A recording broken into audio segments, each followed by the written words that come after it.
ताजश्री, इस विपदा का हल आपको ही निकालना होगा।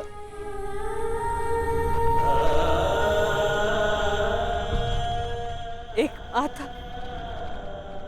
अपने कर्तव्य में चूक गई है।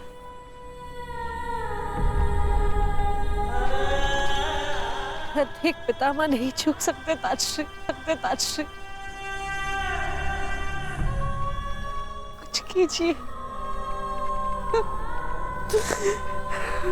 हर बार भीष्म के समक्ष ही भीष्म स्थिति क्यों उत्पन्न हो जाती है?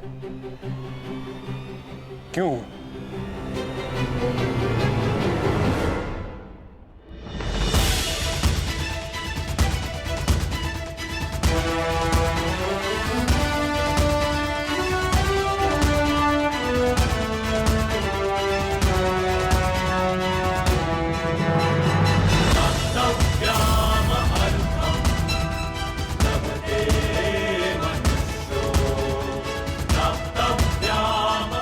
आप सभी को अपने अस्त्र शस्त्र मिल चुके हैं। अब आप लोग कहां और किस व्यू में रहेंगे ये समझ लीजिए।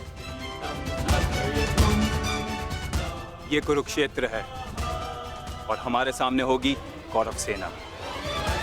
हमारी सेना का दायां पक्ष मैं संभालूंगा और बायां पक्ष महाबली भीम, और मध्य में होंगे गांडीवधारी अर्जुन, और कौरवों की सेना में द्रोणाचार्य, अश्वत्थामा, कर्ण, दुर्योधन जैसे महारथी होंगे, और सबसे आगे होंगे महाबली, इच्छा मृत्यु के वरदानधारी भीष्म।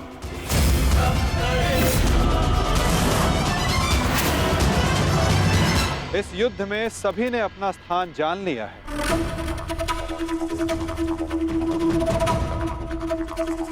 अब तुम सुनो पार्थ, तुम इस युद्ध के, इस सेना के सबसे महत्वपूर्ण भाग में हो, और युद्ध की अलिखित नीति यही है कि प्रारंभ निर्णायक होता है, और एक कुशल और विजय प्रारंभ न केवल सेना का मनोबल बढ़ाता है, अपितु उसे विजय की ओर भी लेकर जाता है।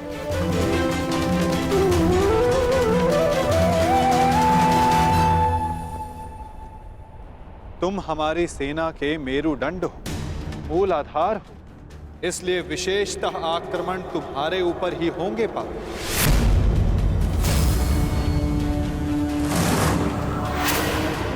और युद्ध में तुम्हारे समक्ष खड़े होंगे तुम्हारे पितामह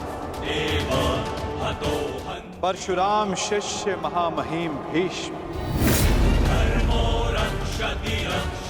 जो कौरवों के सबसे बड़े बल है। और कूटनीति यही कहती है कि यदि आधार को गिरा दिया जाए तो इमारत को गिरने में ज्यादा समय नहीं लगता। और महामहिम भीष्म कौरव सेना के आधार हैं।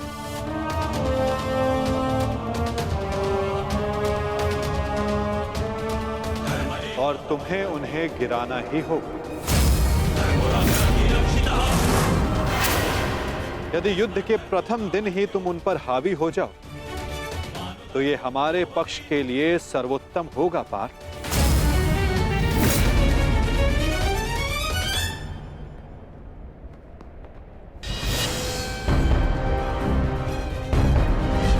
तुम्हारे पुत्र हस्तिनापुर की रक्षा बनेंगे, यही इनका कर्तव्य है और यही नियति है।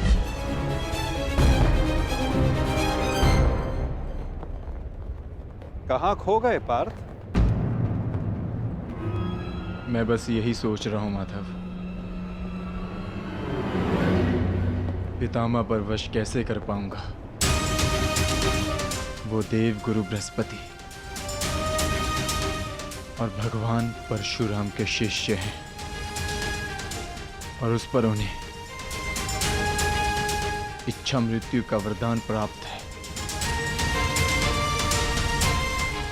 ऐसे विकट योद्धा को कैसे पराजित कर पाऊंगा मैं? कैसे रोक पाऊंगा मैं उन्हें? उत्तम, अति उत्तम। बधाई हो पार्थ, तुम तो महाभारत का युद्ध प्रारंभ होने से पूर्व ही पराजित हो गए।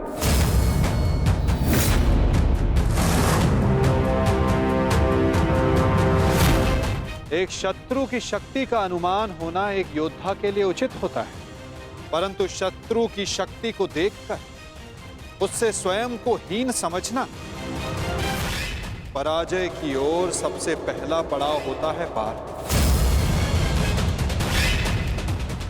कुरुक्षेत्र में तुम्हारे विरुद्ध खड़ा प्रत्येक योद्धा तुम्हारा शत्रु है पार्थ, जिसका तुम्हें वध करना है।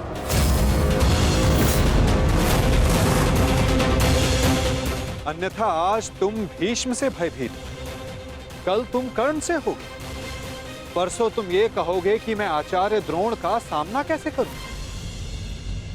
यदि ऐसा ही रहा तो कैसे पूर्ण करोगे अपने साथ हुए अन्याय का प्रतिकार? कैसे लोगे पांचाली के अपमान का प्रतिशोध? अपनी प्रतिज्ञाएं कैसे पूर्ण करोगे पार्थ? बताओ।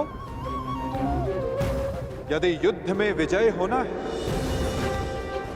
तो उसका केवल एक ही मार्ग है पार्थ, या तो शत्रु का सर झुका दो या फिर उसका सर संधान कर दो।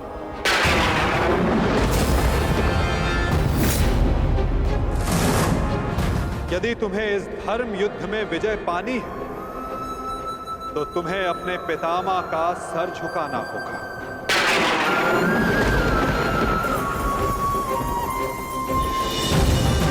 या फिर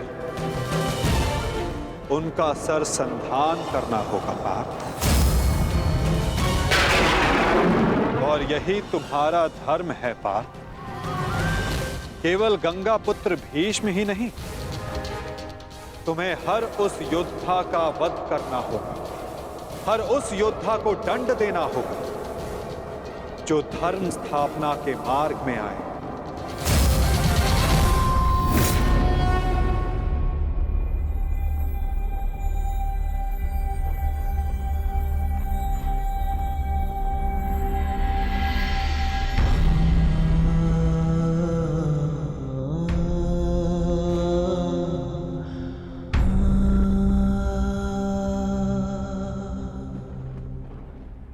क्या हुआ पार्थ, तुम इतने विचलित क्यों हो? कुछ नहीं माधव।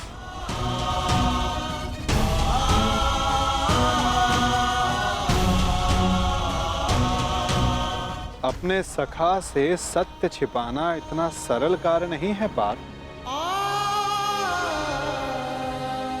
तो बताओ, ऐसा क्या भाव है जो तुम्हारे मन को अशांत कर रहा है? बोलो पार्थ। नहीं माधव, मैं ठीक हूं।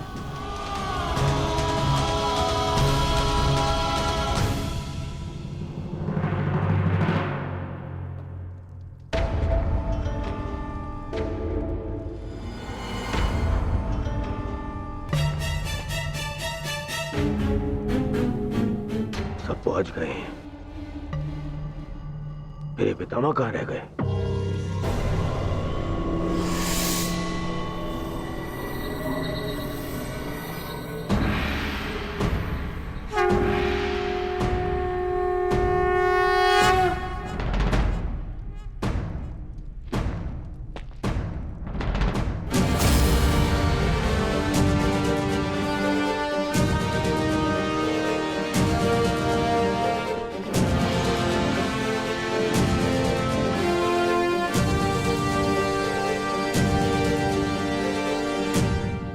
सभा आरंभ की जाए। सभी रथी, महारथी और योद्धा आकर वो अस्त्र ग्रहण करें जिससे उन्हें युद्ध में प्रयोग करना है।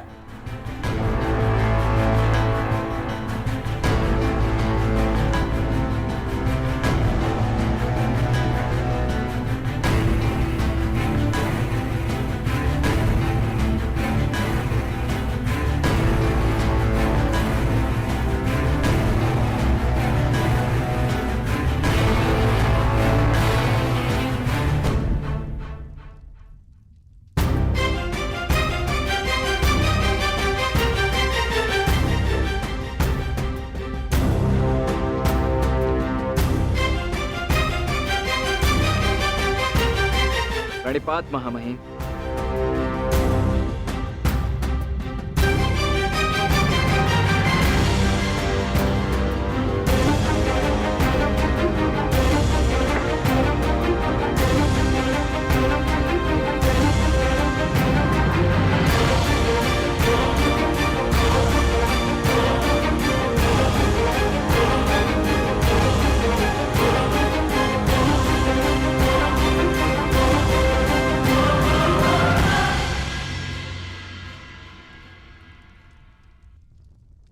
यशस्वी भव।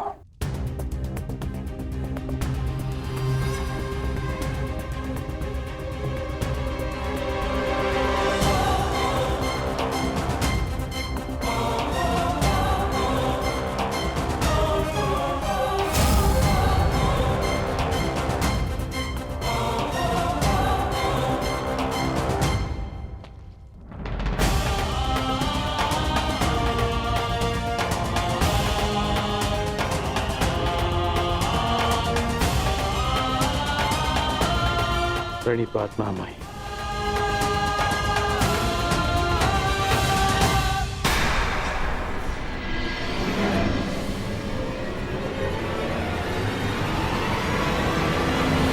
वो सहोदर एक दूसरे का रक्त ना भाई, ये उत्तरदायित्व आपको ही लेना होगा ताजश्री।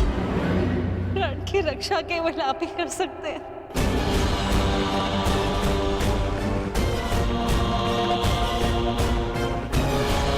मैं अपने 6 पुत्रों को जीवित देखना चाहती हूँ। इस विपदा का है आपको ही दिखाना होगा।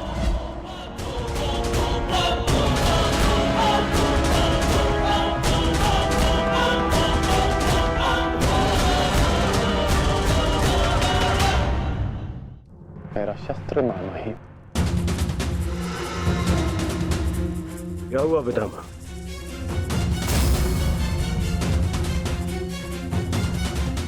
इसका क्या अर्थ है? इसका अर्थ है कि एक सूत पुत्र मेरी ओर से युद्ध में भाग नहीं लेगा।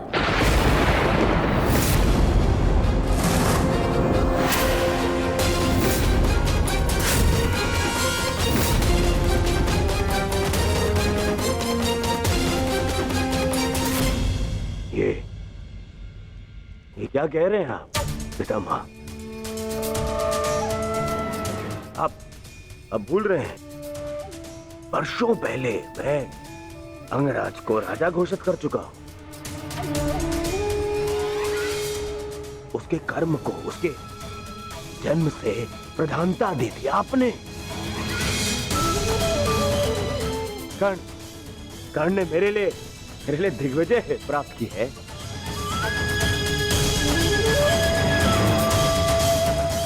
आपने स्वयं विराट युद्ध में उसके साथ मिलकर युद्ध किया। तो फिर आज उसके भूत पुत्र होने का प्रश्न कहां से उत्पन्न हो गया है? बात जन्म की ही तो है दुर्योधन। हाँ, मैंने कर्ण के साथ युद्ध लड़े हैं, परंतु ये युद्ध बाकी युद्धों से भिन्न है। ये एक महान युद्ध है। भले ही कर्ण अंगराज है, परंतु यह बात भी सत्य है कि इसका जन्म एक सूत के घर हुआ है।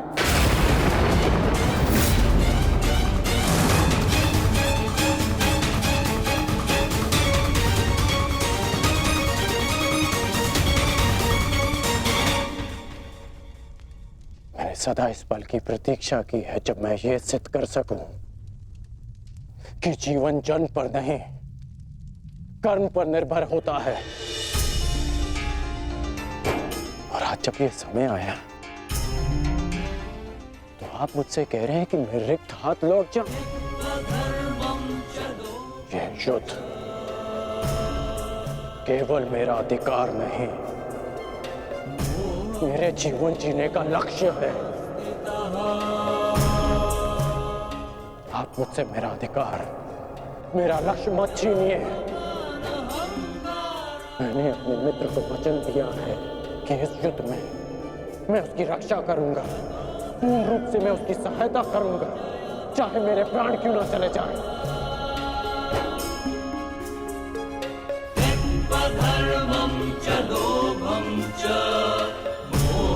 और आप मुझसे कह रहे हैं कि मैं इस युद्ध में सम्मिलित ही नहीं हो सकता।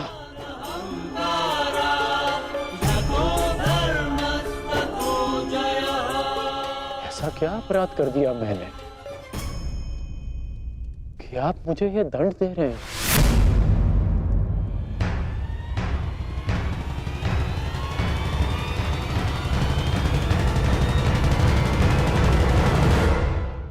ऐसा क्या अपराध कर दिया मैंने कि आप मुझे ये दंड दे रहे हैं?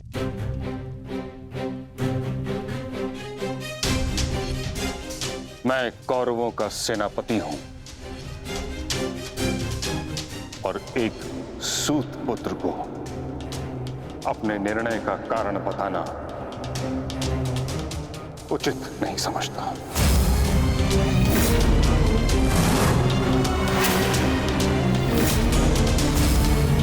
और ये मेरा अंतिम निर्णय है कि जब तक मैं युद्ध भूमि में हूं तब तक कर्ण युद्ध भूमि से दूर रहेगा।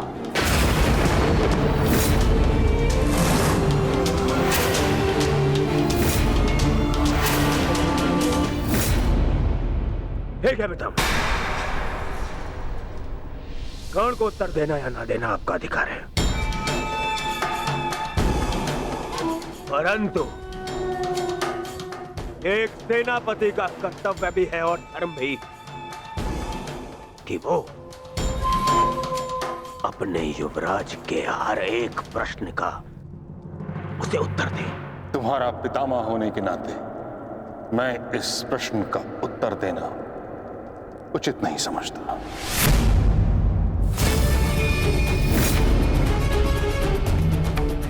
परंतु मैं कारण समझ चुका हूं, और कारण ये है कि आपका मन उन पांडवों के पक्ष में डोल रहा है। उन पांडवों के प्रेम में आपकी प्रतिज्ञा दुर्बल हो गई है।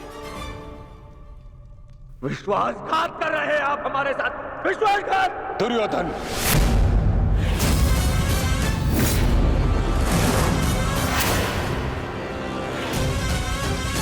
नहीं पितामह, मुझ पर क्रोध दिखाने से आपका सत्य बदल नहीं जाएगा, और सत्य यही है कि आप पांडवों का पक्ष ले रहे हैं।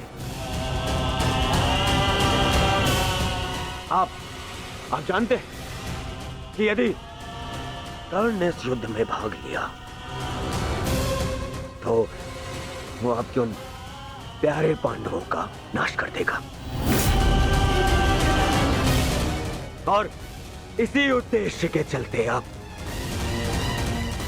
कर्ण को इस युद्ध से दूर रखना चाहते हैं। तुम्हें जो समझना है समझो दुर्योधन, परंतु मैं किसी को भी अपना उद्देश्य बताना उचित नहीं समझता।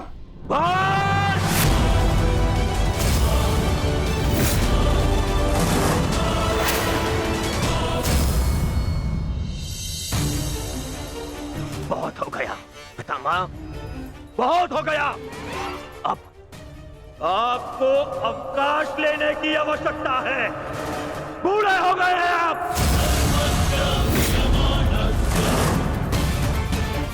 इसीलिए मैं महाराज धृतराष्ट्र का ज्येष्ठ पुत्र दुर्योधन आपको आपके कर्तव्य से मुक्त करता